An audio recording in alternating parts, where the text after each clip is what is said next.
It was August 25th, 2016, and Shana Grice was home alone. What's crazy about this case is that Shana had already complained to the police 5 times about fears that she was being stalked. In fact, during one of these reports, she was reprimanded by the police and handed a fine of $90 for wasting police time. If only officers knew just how wrong they would be about Shana. They'd be forced to learn the hard way that Shana's fears were justified, and her life was in serious danger.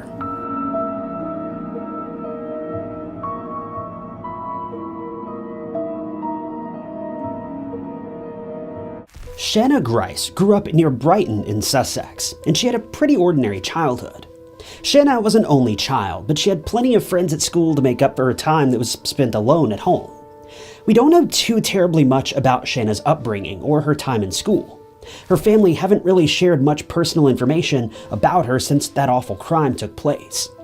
What we do know is that she was described as incredibly lively and vivacious, so it's clear to see that she was a young girl who had a passion for life. As far as we know, Shana's early years played out without too much of a fuss. By the time Shana had entered secondary school, or high school as we call it here in the States, she'd already taken her life into her own hands and started crafting a future for herself. It was while she was attending high school that she ran into a boy named Ashley Cook. The two met sometime around 2013, when Ashley was 17 and Shana was 16. From the outset, the two were inseparable. What began as a passive interest in one another grew to something far, far greater within a matter of a few months. Before they knew it, the two started dating, and not long after that, things began to get quite serious between them. After graduating from high school and moving on with their lives, the two remained together and were deeply dedicated to one another. Or so it seemed. See, Ashley was dedicated to the relationship more than anything. But Shana, well, she was beginning to have a change of heart. After school, Shana had found a job at a local fire alarm company. And when starting a new job, you're bound to meet all sorts of new people. And one of these people was Michael Lane. Up until this point, the relationship between Shana and Ashley had been nothing but perfect. But after meeting Michael, Shana began to have second thoughts. See, as far as I can tell, neither Shana nor Ashley had ever been in another serious relationship before this point. And I mean, how could they have been? They were literal children when they first started dating. And while this is nothing to really be concerned about, the two obviously didn't have much life experience behind them. So when Shana met Michael Lane, well, she began to wonder if Ashley really was the one like she had thought. Michael and Shana were always able to laugh with one another, no matter what they did, whether at work or otherwise, they had fun. The same was true between Shana and Ashley, but with Michael, things were different. He had an energy about him that was captivating and infectious. To top this off, he made Shana feel like she was the only thing in the world that really mattered. Before long, Shana realized that she'd started to develop feelings for him. Now, we don't know how the situation played out specifically, but one thing led to another, and Shana started to feel like she and Ashley may not have been the perfect couple that she thought they were. She proposed the idea of the two taking a break, testing the waters, and making sure they'd explored all of their options before dedicating themselves to one another at such a young age. It seems that Ashley likely disagreed with this idea, but what was there that he could have done to stop it? After all was said and done, the two agreed to take a break, and they went their separate ways. Immediately after setting their feelings aside for a while, Shana began dating Michael Lane. But there was one big problem here. See, Michael was definitely the sweetheart that he portrayed himself to be, at least in the early days. But as time passed by, Shana began to realize that there was much more to Michael than meets the eye. Rather quickly, Shana began to feel trapped, smothered. It took her less than 3 months to realize Michael was not the person she thought he was. She knew she'd made a big mistake. Before we keep going with the video, I wanted to show you guys a great new mobile game called June's Journey. If you're into true crime and mysteries as much as I am, this game will be perfect for you. June's Journey is a hidden object game, but with a pretty captivating story involving a murder mystery. It takes place back in the 1920s, and each new scene and level takes you through a different chapter of the story, setting up June Parker, the main character, to solve the mysterious murder of her sister. This game is completely free to download, and the basic idea of the game is hunting for clues and hidden objects that may help bring June one step closer to solving the case. You can customize and remodel your mansion as well as your garden island along the way. Now, I grew up playing seek and find games like this, so this game is right up my alley, and I feel like you guys will enjoy it as well. It's super relaxing to play and easy to pick up when you have a few free minutes here or there throughout the day. You can click the link below in the description to download the game on iOS and Android devices, but it's also available on PC through Facebook Games. So if you're ready to dive headfirst into a captivating murder mystery and help June solve the mysterious case surrounding her sister, just click the link below to download June's Journey. When Shana first met Michael had been working as a mechanic at Brighton Fire Alarms, while she held a position somewhere else in the company. Needless to say, there was a serious attraction between the two, but this is likely because Shana had no idea about Michael's colorful past. See, by the time Michael and Shana had met, Michael had already been arrested just a few years prior. The specific number has never been revealed, but we know that several women had filed complaints against Michael. Now, I don't know about your specific definition of the word several, but to me that means it must have been at least 3 or more women. These women had filed complaints against Michael that covered a span of around 10 years. Mind you, he was only in his late 20s when he met Shana, so this guy had been in constant trouble for his entire adult life. One of these women who filed charges against him described him as being, quote, very controlling in their relationship. A few of these women accused him of obsessive and stalker-like behavior. At least one woman claimed that he sent her erotic photos against her will, and this report seems to suggest that he might have done this on several occasions involving multiple women. Several of these women claimed that he would show up to their homes unannounced, harassing them by loitering outside of their doors or windows. One of these women even claimed Michael had become physically aggressive with her at one point.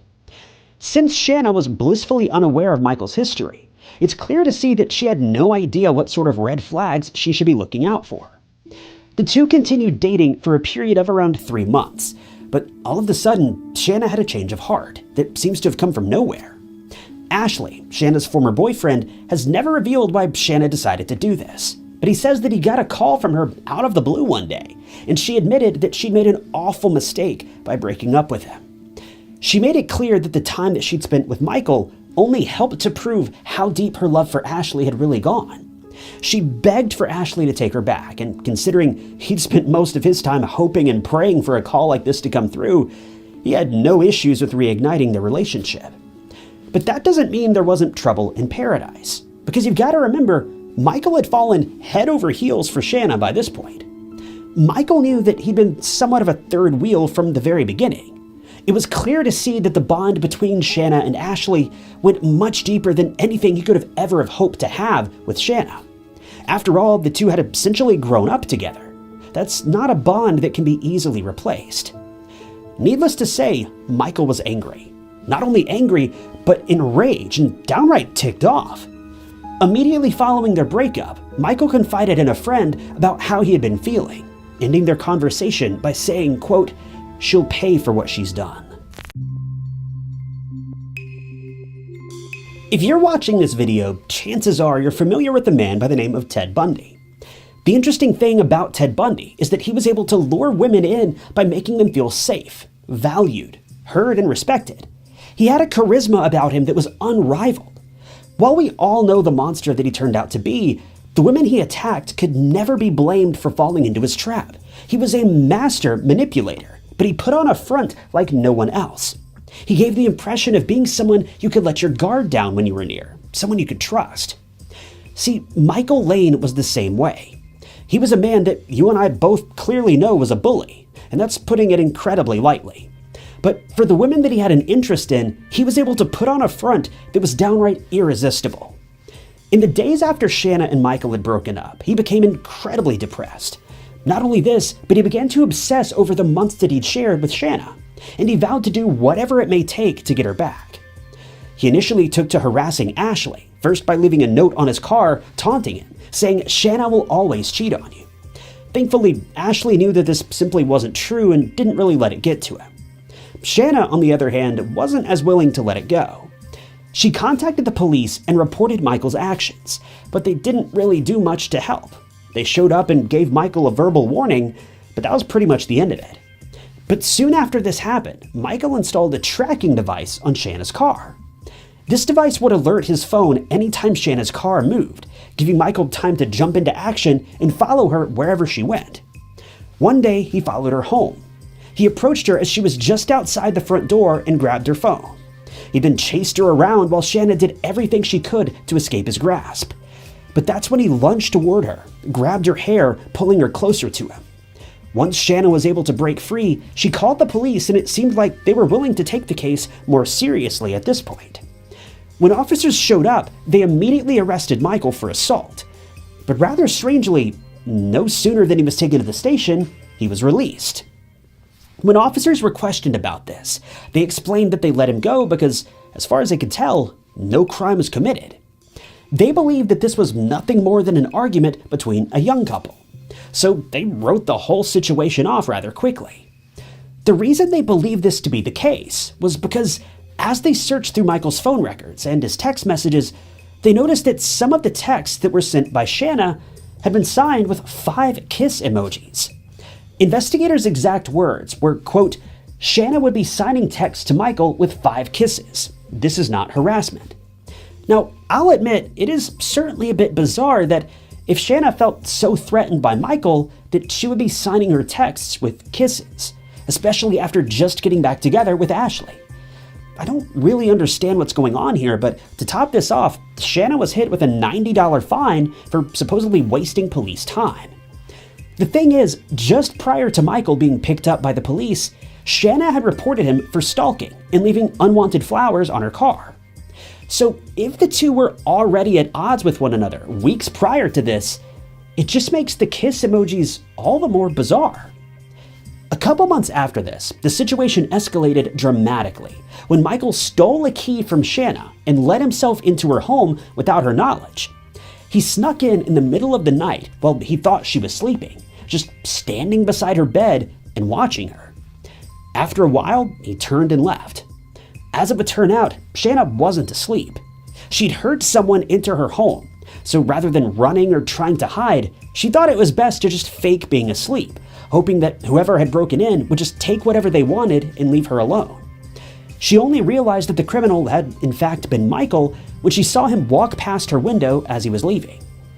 Needless to say, Shana reported this incident to the police as well. Michael was once again arrested, but was once again let go, simply being told by the police to stay away from Shana. The very next day, Shana would receive 7 phone calls from a blocked number, believed to have been Michael, in which he would do nothing but heavily breathe into the phone. When Shana tried to report this, police basically shut down and said that they would not be looking into the situation any further. 2 days later, when Michael was seen stalking Shana, she reported him once again, with the responding officer claiming that this was nothing more than a low-risk case, adding that he'd make the case leader aware of it, but we all know that this means he basically wrote the whole situation off and never spoke of it again. Finally, on August 4th, 2016, Shana spotted Michael hanging outside of her home. She confided in a friend that she was terrified the police wouldn't believe her, obviously based on her previous 5 experiences. Her friend actually witnessed this particular situation, so we know without a shadow of a doubt, Shana was telling the full truth. Ashley backed up Shana's claims as well. Regardless, this time, Shana didn't call the police. And unfortunately, this would prove to be a fatal mistake. It was August 25th, 2016. Shana was at home with her roommate, but at some point in the evening, the roommate stepped out for a while.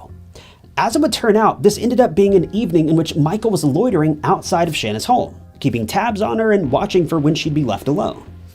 No sooner than he saw Shana's roommate leave, Michael jumped into action and let himself inside of her home, presumably using the same key he'd stolen a few months prior when he watched her sleep. The only problem was, this time, Michael had much more nefarious intentions. As he burst into Shana's home, he made quick work of the situation. He headed straight towards Shana's room and used a knife to end her life. No one could have ever seen this coming. This was a rapid escalation, unlike anything that could have been predicted. But that wasn't all. Before he left, he deactivated the fire alarm in the home, then set Shana's bedroom on fire while she was still inside. He then locked the door and just walked away. Ashley had last seen Shana a few hours before. He'd kissed her goodbye and left for work as he always did, not knowing that this would take place just hours later. He said he didn't realize anything was wrong until he got a message from one of Shana's coworkers later on, claiming Shana never showed up for work. He wasn't able to stop by her apartment on his own, so Ashley called his younger sister and asked her to stop by and check on Shana. No sooner than she arrived, she called him back, sobbing and panicking because she noticed a red-stained footprint near the door, and no one was answering the door to let her inside. At this point, Ashley began panicking as well. He called his father immediately and asked him to stop by and see what was going on. He arrived a few minutes later and made his way into the apartment. The moment he stepped inside, it was clear what had taken place.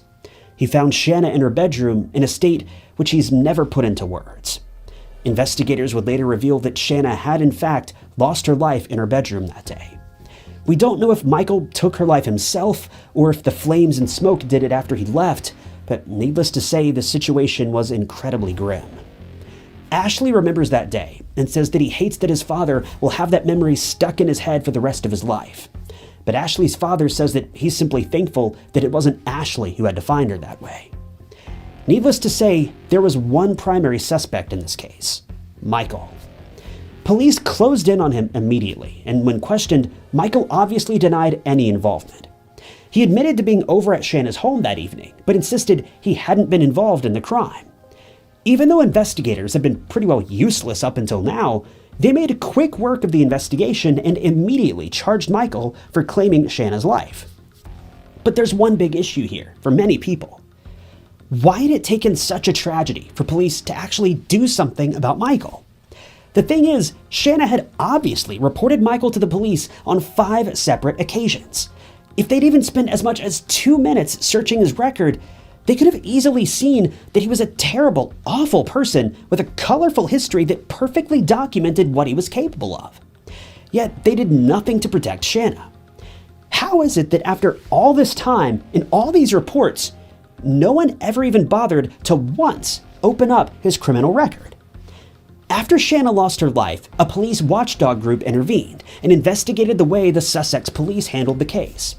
A total of 13 officers were investigated, and 3 were held accountable and faced disciplinary actions. One officer defended himself, claiming that Shana admitted to having an affair with Michael while she was in a relationship with Ashley. But how is this a defense? What does that even prove? Affair or not, the girl was clearly being stalked. She reported Michael's violence towards her as clearly as she possibly could, and Michael had an obvious history of violence towards other women as well.